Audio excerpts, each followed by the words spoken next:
Suranne Jones is back on our TVs this weekend. But if you're expecting another gripping thriller from the queen of the small screen, then prepare yourselves for something entirely different. Yes, she's swapping vigils for rituals as Suranne embarks on her first ever documentary exploring the chilling history of witches. For much of history, witches and witchcraft have been viewed with fear and suspicion. You had 200 years where women were terrified of being called a witch. I'm going on an epic journey to uncover what led to some of the biggest trials in history. There is a worry that witches are rampant and they are out to hurt the king and society. Women were silenced. Women didn't have a voice. They were repressed. And it has been repeated and repeated and repeated. What do people think that they are going to achieve by sending those threats? They shut you up. They want you to be so scared that you'll stop talking. I mean, it's so different. Suranne joins us now to tell us more. It's completely different to what you've done before, even in the fact that it's a documentary and you don't know the ending of this script and you have to follow those twists and turns with it. Yeah. Why did you decide to do this? Firstly, I was just saying to you both, kudos to presenters, because, like, it is a different thing. I get a script, I get the whole thing, I get to prep, I get to research, I get to rehearse. And with this, we started off with one story that we thought, oh, this is great, this is really interesting. And then the people that we interviewed started to uncover stuff, and then the narrative leads you. It's like a Who Do You Think You Are, in a sense. Only Who Do You Think You Are witches.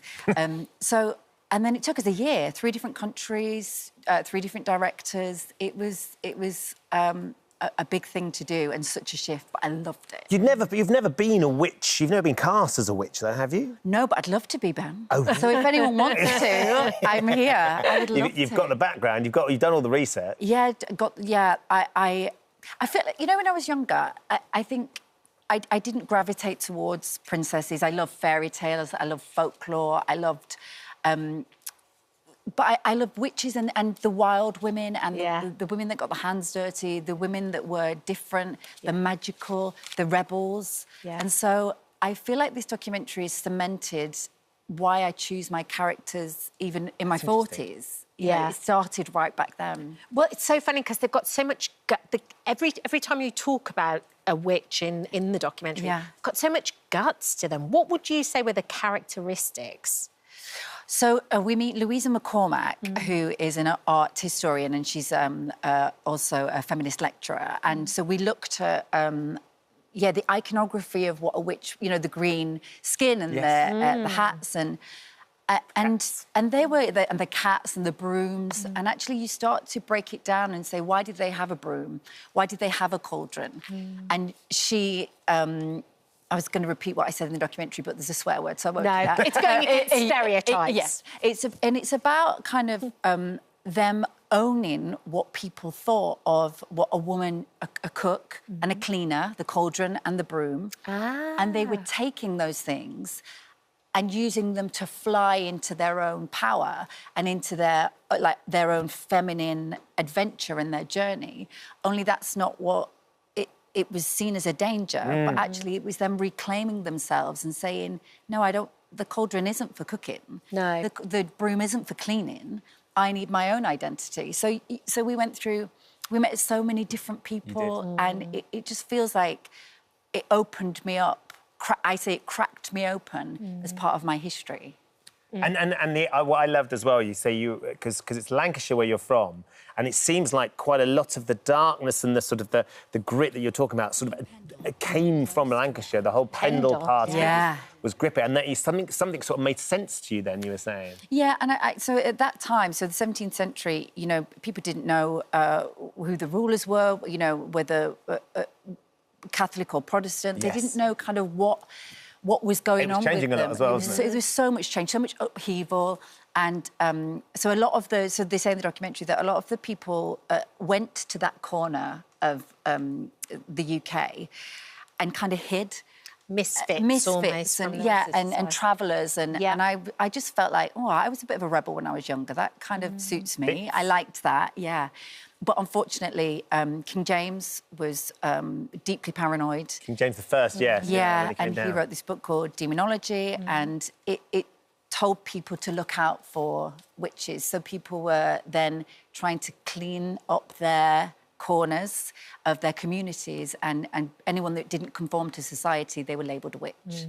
And what was interesting about the documentary is the language that was used back then and the ideas and the books that were written and the literature about witches and how they were and who these women were is still language, actually, that we're using today. Yeah. It's just been passed forward. Yeah. So we talked to Louisa again about the Malleus Maleficarum. Yeah. And that was an awful book, nicknamed The Hammer of Witches as well, by this monk. And he labelled women... that they made a pact with the devil, and if they had any sexual feelings or were promiscuous in any way, that's because they were in this pact with the devil and they were a witch. And then the printing press comes along, and that book is then spread through communities. Kind of like the social media of our time. Exactly. Yeah. And then you have deep misogyny spreading through communities like we have in the internet. Yeah. And so when you think about it like that, these things that happened in the 17th century are repeating themselves. You meet some modern-day witches or people that certainly feel akin to them. You did a little bit of howling. Love to howl. You did a little bit of howling on camera. The instinct of the howl comes from just... It's Natasha Khan here is Bat for Lashes. Yeah. So she does it when she's doing her music. And it's about basically owning that you can have a voice today and give yourself permission to be loud and to be heard. And for women, it's so funny because it feels so good. And so I've just finished a show for Netflix called The Choice. Yeah. I made the whole crew howl. So if you want to have a go... Let's have a go. We've got 40 seconds. You up for it? You up for it? Yeah, Okay. we're in. Go deep and loud. Okay. Yeah. 1, 2, 3. Oh! Shaggy. You sound like Shaggy. Carl wasn't making much of an effort then, Carl. Come on, Carl, on your own. Give us no. There's something very purging about it. There is. The Witch Trials is on Sunday, on the 23rd of June. Yeah. 9 p.m. Episode, 9 p.m. Channel 4. Channel 4, second episode the following Sunday, or you can box set it, stream it from and watch both. That's how to do it. And will you come back and talk to us about The Choice as well? Yes, I'd love to. And this very smart prime ministerial haircut. Oh, hello. Thank you for visiting our This Morning YouTube channel. We upload tons of new content every single day. So hit the subscribe button, like all the videos, and don't miss out. We'll see you in the morning.